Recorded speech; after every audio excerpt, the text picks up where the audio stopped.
जय हिंद। जय हिंद। मंच पर विराजमान पश्चिम बंगाल के राज्यपाल श्रीमान जगदीप धनखड़ जी, पश्चिम बंगाल की मुख्यमंत्री बहन ममता बनर्जी जी, मंत्रिमंडल में मेरे सहयोगी श्री प्रहलाद पटेल, श्री बाबुल सुप्रियो जी,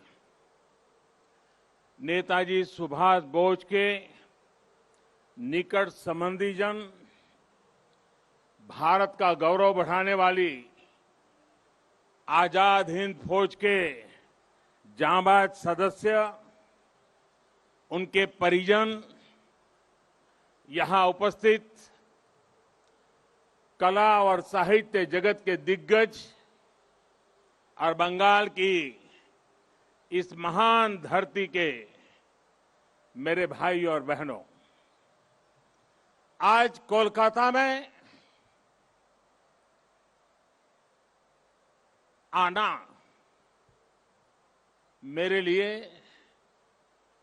बहुत भावुक कर देने वाला क्षण है। बचपन से जब भी ये नाम सुना, नेताजी सुभाष चंद्र बोस, मैं किसी भी स्थिति में रहा, परिस्थिति में रहा, ये नाम कान में पड़ते ही एक नई ऊर्जा से भर गया। इतना विराट व्यक्तित्व की उनकी व्याख्या के लिए शब्द कम पड़ जाए। इतनी दूर की दृष्टि कि वहां तक देखने के लिए अनेकों जन्म लेने पड़ जाए।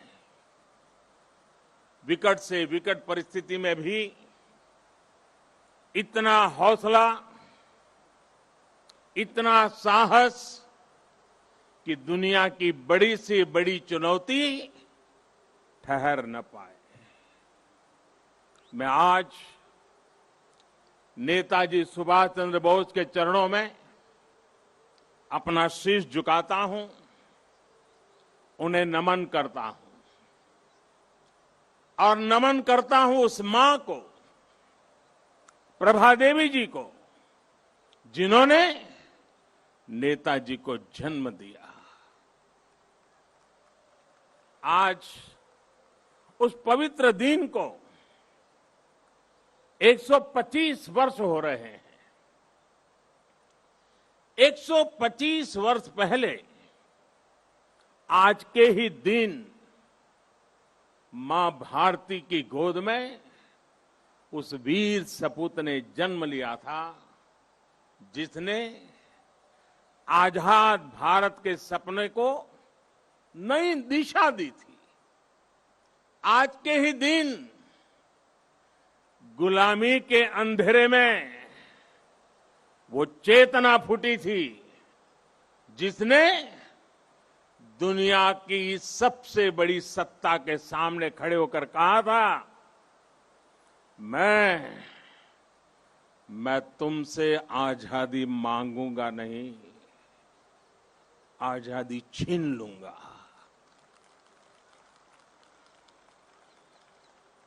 आज के दिन सिर्फ नेताजी सुभाष का जन्म ही नहीं हुआ था, बल्कि आज भारत के नए आत्मगौरव का जन्म हुआ था। भारत के नए सैन्य कौशल्य का जन्म हुआ था। मैं आज नेताजी की 125वीं जन्म जयंती पर कृतज्ञ राष्ट्र की तरफ से इस महापुरुष को कोटि कोटि प्रणाम करता हूं, उन्हें सैल्यूट करता हूं। साथियों, मैं आज बालक सुभाष को नेताजी बनाने वाली, उनके जीवन को तप, त्याग और तितिक्षा से घड़ने वाली बंगाल की इस पुण्य भूमि को भी आदरपूर्वक नमन करता हूं। गुरुदेव श्री रविंद्रनाथ टैगोर, बंकिम चंद्र चट्टोपाध्याय, शरद चंद्र जैसे महापुरुषों ने इस पुण्य भूमि को राष्ट्र भक्ति की भावना से भरा है। स्वामी रामकृष्ण परमहंस, चैतन्य महाप्रभु, श्री अरबिंदो, मां शारदा, मां आनंदमयी, स्वामी विवेकानंद, श्री श्री ठाकुर अनुकूल चंद्र जैसे संतों ने इस पुण्य भूमि को वैराग्य, सेवा और आध्यात्म से अलौकिक बनाया है। ईश्वर चंद्र विद्यासागर, राजा राम मोहन राय, गुरुचंद ठाकुर, हरिश्चंद्र ठाकुर जैसे अनेक समाज सुधारक, सामाजिक सुधार के अग्रदूतों ने इस पुण्य भूमि से देश में नए सुधारों की नींव भरी है। जगदीश चंद्र बोस, पीसी रॉय, एसएन बोस, मेघनाथ शाह, अनगिनत वैज्ञानिकों ने उस पुण्य भूमि को ज्ञान विज्ञान से सींचा है। ये वही पुण्य भूमि है जिसने देश को उसका राष्ट्रगान भी दिया है और राष्ट्रगीत भी दिया है। इसी भूमि ने हमें देशबंधु चित्तरंजन दास, डॉक्टर श्यामा प्रसाद मुखर्जी और हम सभी के प्रिय भारत रत्न प्रणब मुखर्जी से साक्षात्कार कराया है। मैं इस भूमि के ऐसे लाखों लाख महान व्यक्तित्वों के चरणों में भी आज इस पवित्र दिन पर प्रणाम करता हूं। साथियों, यहां से पहले मैं भी नेशनल लाइब्रेरी गया था, जहां नेताजी की विरासत पर एक इंटरनेशनल कॉन्फ्रेंस और आर्टिस्ट कैंप का आयोजन हो रहा है। मैंने अनुभव किया, नेताजी का नाम सुनते ही हर कोई कितनी ऊर्जा से भर जाता है। नेताजी के जीवन की ये ऊर्जा जैसे उनके अंतर मन से जुड़ गई है। उनकी यही ऊर्जा, यही आदर्श, उनकी तपस्या, उनका त्याग देश के हर युवा के लिए बहुत बड़ी प्रेरणा है। आज जब भारत नेताजी की प्रेरणा से आगे बढ़ रहा है, तो हम सबका कर्तव्य है कि उनके योगदान को बार बार याद किया जाए, पीढ़ी दर पीढ़ी याद किया जाए। इसलिए देश ने तय किया है कि नेताजी की 125वीं जयंती के वर्ष को ऐतिहासिक, अभूतपूर्व भव्यता भरे आयोजनों के साथ मनाए। आज सुबह से देश भर में इससे जुड़े कार्यक्रम हर कोने में हो रहे हैं। आज इसी क्रम में नेताजी की स्मृति में एक स्मारक सिक्का और डाक टिकट जारी किया गया है। नेताजी के पत्रों पर एक पुस्तक का विमोचन भी हुआ है। कोलकाता और बंगाल, जो उनकी कर्मभूमि रहा है, यहां नेताजी के जीवन पर एक प्रदर्शनी और प्रोजेक्शन मैपिंग शो भी आज से शुरू हो रहा है। हावड़ा से चलने वाली ट्रेन हावड़ा कालका मेल का भी नाम अब नेताजी एक्सप्रेस कर दिया गया है। देश ने यह भी तय किया है कि अब हर साल हम नेताजी की जयंती यानी 23 जनवरी को पराक्रम दिवस के रूप में मनाया करेंगे। हमारे नेताजी भारत के पराक्रम की प्रतिमूर्ति भी है और प्रेरणा भी है। आज जब इस वर्ष देश अपनी आजादी के 75 वर्ष में प्रवेश करने वाला है, जब देश आत्मनिर्भर भारत के संकल्प के साथ आगे बढ़ रहा है, तब नेताजी का जीवन, उनका हर कार्य, उनका हर फैसला हम सभी के लिए बहुत बड़ी प्रेरणा है। उनके जैसे फौलादी इरादों वाले व्यक्तित्व के लिए असंभव कुछ भी नहीं था। उन्होंने विदेश में जाकर देश से बाहर रहने वाले भारतीयों की चेतना को झकझोरा। उन्होंने आजादी के लिए आजाद हिंद फौज को मजबूत किया। उन्होंने पूरे देश से हर जाति, पंथ, हर क्षेत्र के लोगों को देश का सैनिक बनाया। उस दौर में जब दुनिया महिलाओं के सामान्य अधिकारों पर ही चर्चा कर रही थी, नेताजी ने रानी झांसी रेजिमेंट बनाकर महिलाओं को अपने साथ जोड़ा। उन्होंने फौज के सैनिकों को आधुनिक युद्ध के लिए ट्रेनिंग दी। उन्हें देश के लिए जीने का जज्बा दिया, देश के लिए मरने का मकसद दिया। नेताजी ने कहा था, भारत डाकशे, भारत डाकशे रोकटो डाक दिए छे रोकतो के, ओठो दांडाओ आमोदेर नोस्टो करार मतो सोमोय नोय। अर्थात भारत बुला रहा है, रक्त रक्त को आवाज दे रहा है, उठो, हमारे पास अब गंवाने के लिए समय नहीं है। साथियों, ऐसी हौसले से भरी हुंकार सिर्फ और सिर्फ नेताजी ही दे सकते थे। और आखिर उन्होंने दिखा भी दिया कि जिस सत्ता का सूरज कभी अस्त नहीं होता, भारत के वीर सपूत रणभूमि में उससे भी परास्त कर सकते हैं। उन्होंने संकल्प लिया था, भारत की जमीन पर आजाद भारत की आजाद सरकार की नींव रखेंगे। नेताजी ने अपना ये वादा भी पूरा करके दिखाया। उन्होंने अंडमान में अपने सैनिकों के साथ आकर तिरंगा फहराया।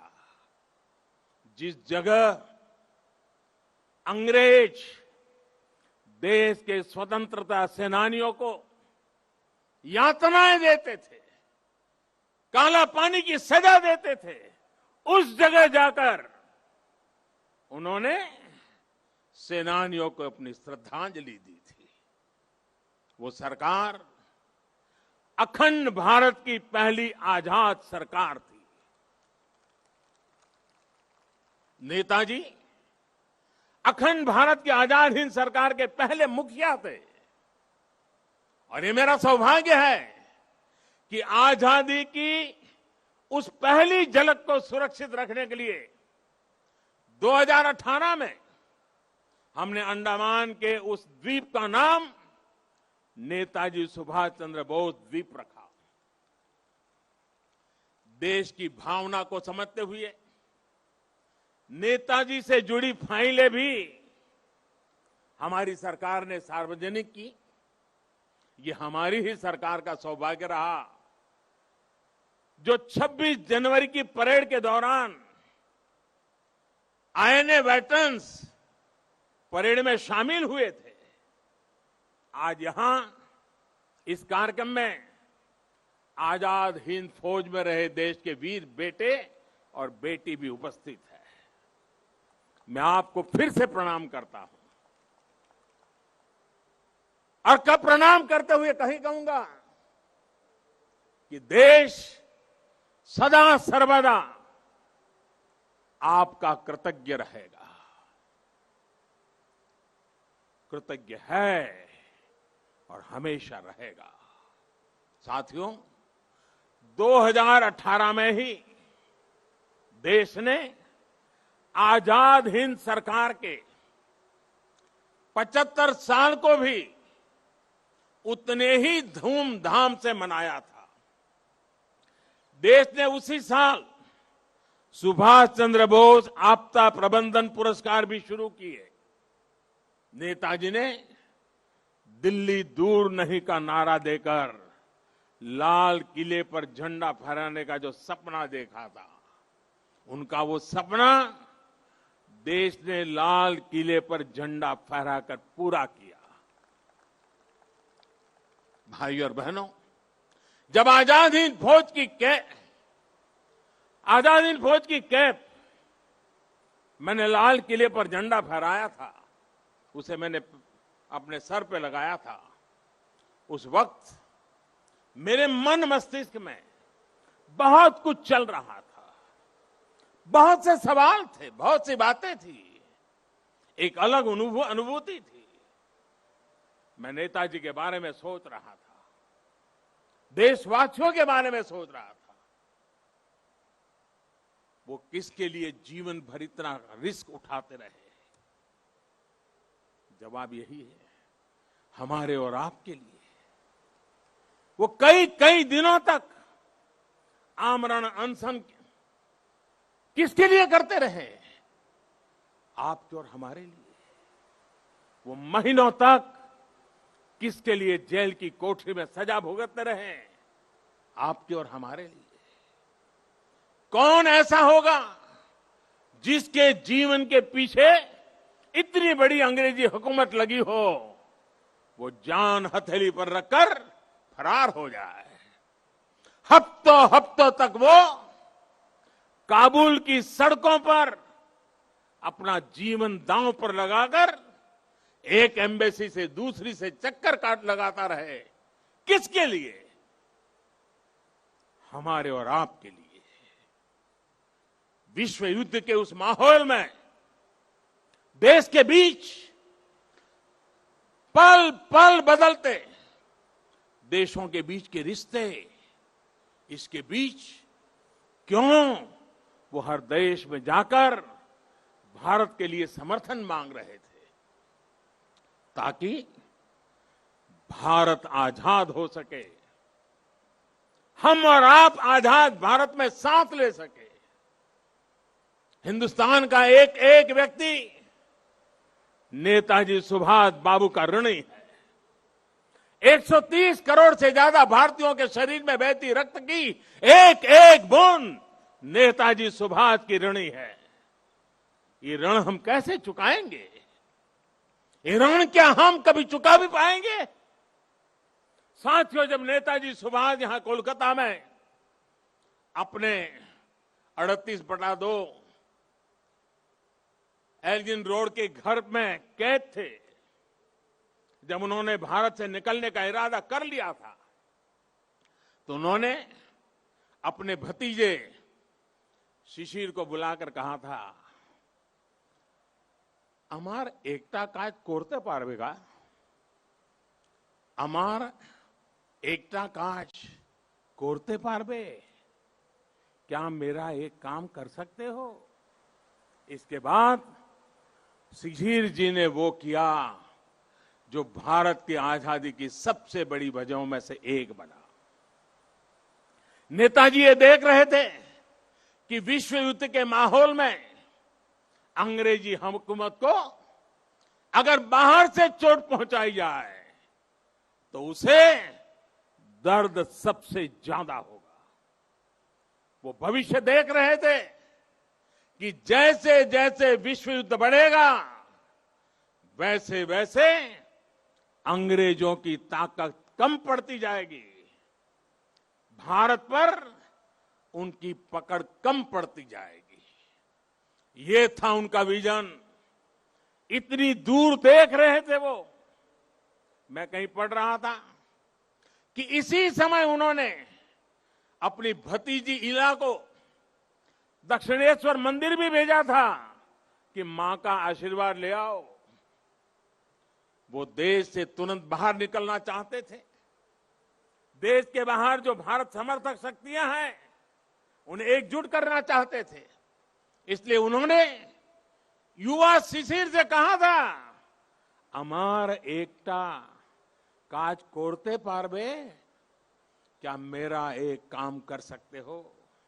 साथियों, आज हर भारतीय अपने दिल पर हाथ रखे, नेताजी सुभाष बाबू को महसूस करे तो उसे फिर से ये सवाल सुनाई देगा, अमार एकता काज कोरते पारबे, क्या मेरा एक काम कर सकते हो। ये काम, ये काज, ये लक्ष्य आज भारत को आत्मनिर्भर बनाने का है। देश का जन जन, देश का हर क्षेत्र, देश का हर व्यक्ति इससे जुड़ा है।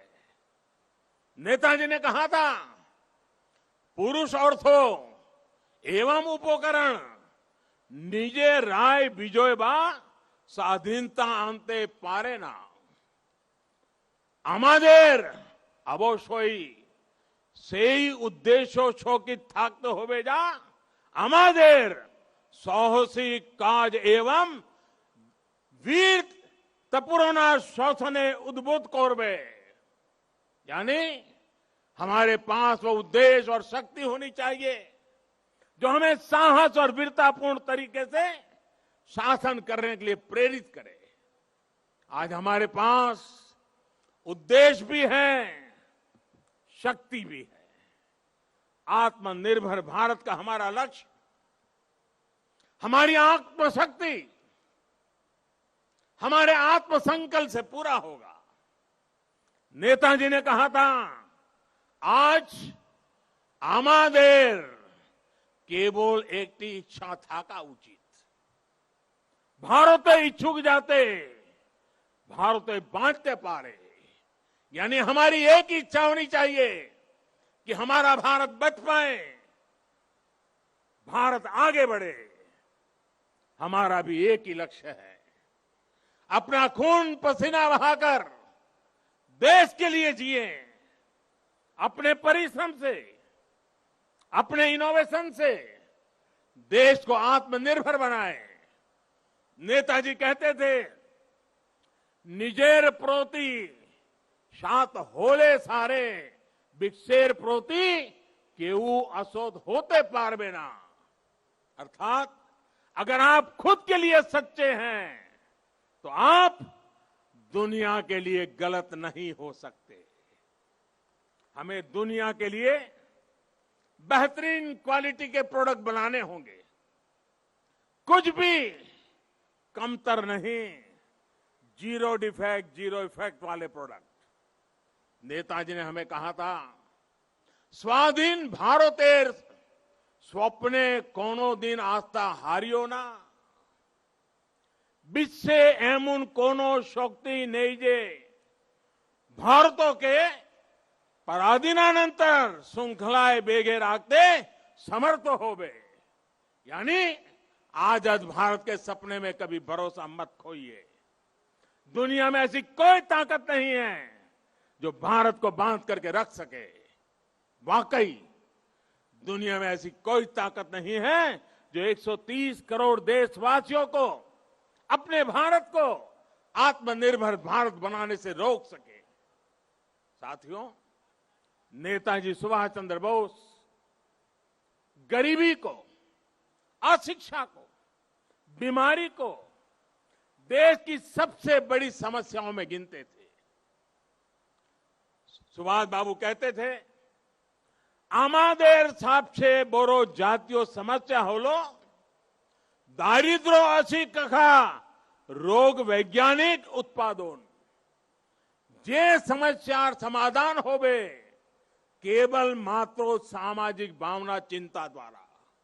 अर्थात हमारी सबसे बड़ी समस्या गरीबी, अशिक्षा, बीमारी और वैज्ञानिक उत्पादन की कमी है।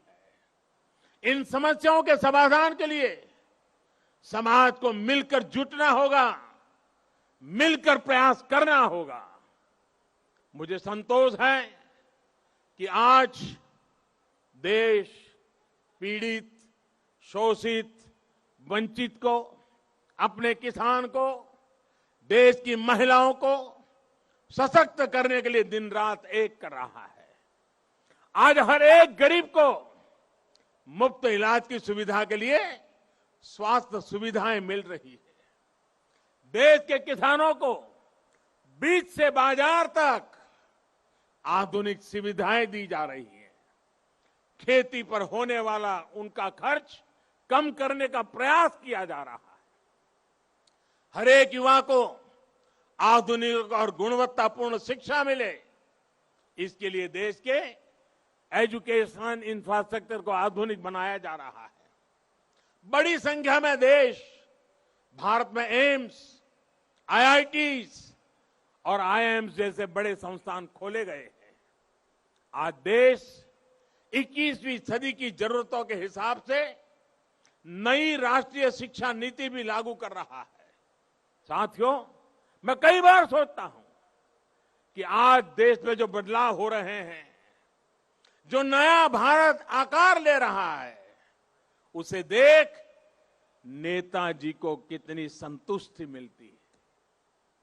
उन्हें कैसा लगता जब वो दुनिया की सबसे आधुनिक टेक्नोलॉजीज में अपने देश को आत्मनिर्भर बनता देखते। उन्हें कैसा लगता जब वो पूरी दुनिया की बड़ी बड़ी कंपनियों में, शिक्षा में, मेडिकल सेक्टर में भारतीयों का डंका बजते देखते। आज राफेल जैसे आधुनिक विमान भी भारत की सेना के पास है और तेजस जैसे अत्याधुनिक विमान भारत खुद भी बना रहा है। जब वो देखते कि आज उनके देश की सेना इतनी ताकतवर है, उसे वैसे ही आधुनिक हथियार मिल रहे हैं जो वो चाहते थे, तो उन्हें कैसा लगता।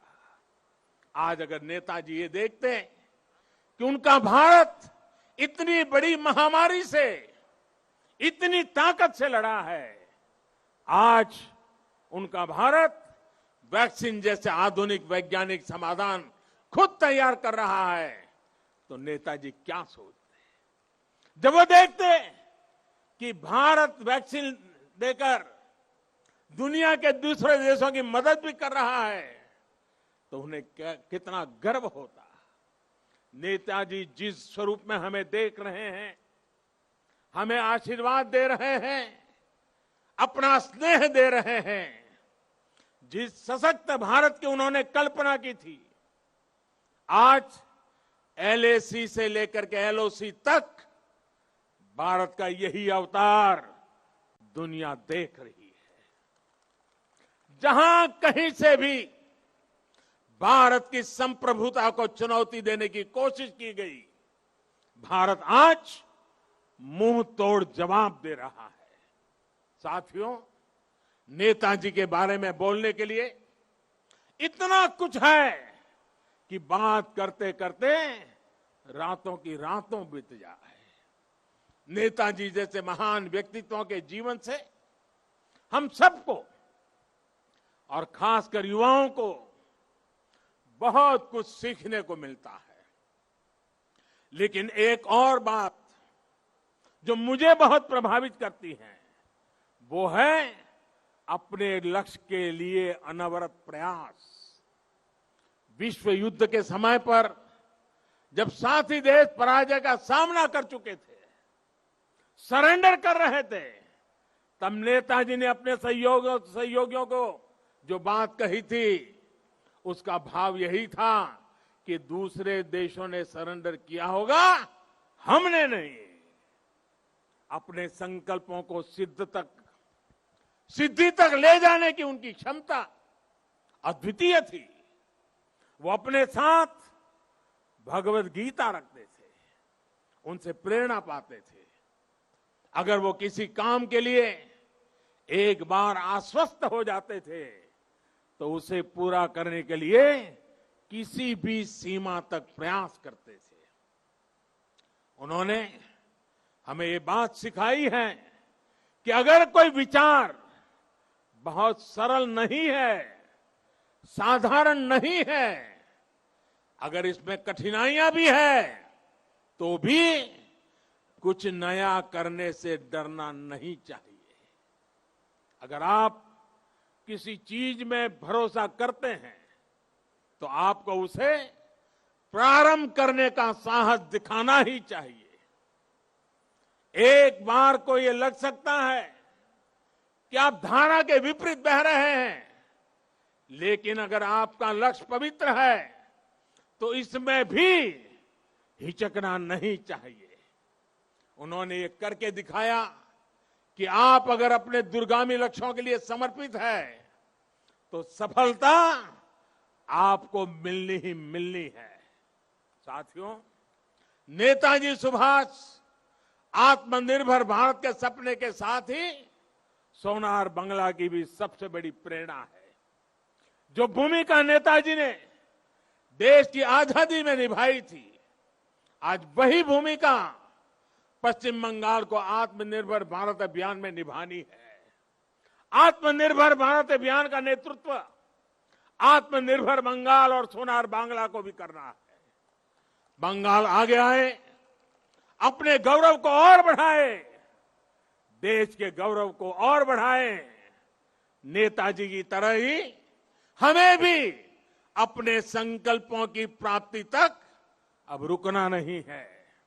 आप सभी अपने प्रयासों में, संकल्पों में सफल हो, इन्हीं शुभकामनाओं के साथ आज के इस पवित्र दिवस पर, इस पवित्र धरती पर आकर के आप सबके आशीर्वाद लेकर के नेताजी के सपनों को पूरा करने का हम संकल्प करके आगे बढ़े। इसी एक भावना के साथ मैं आप सबका बहुत बहुत धन्यवाद करता हूं। जय हिंद, जय हिंद, जय हिंद। बहुत बहुत धन्यवाद।